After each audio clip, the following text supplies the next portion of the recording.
So organizing data has been done. Now let's get back to the types of descriptive statistics for data analysis and interpretation. So organizing data, data sorting, data categorization, data tabulation, and data visualization. This is what we have seen. So now we will be moving on to the summarizing data. So in summarizing data, we'll be looking into the measures of central tendency, measures of dispersion, measures of shape, percentiles, and measures of association. So this is what we're going to look into the. Let's jump into the summarizing data.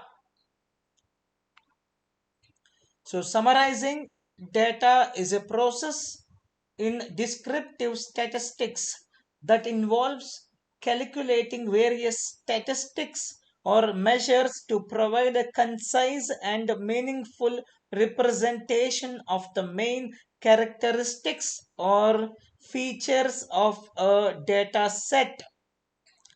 Summarizing data helps to understand the central tendency, variability, and shape of the data and provides insights into overall distribution and behavior of the data set.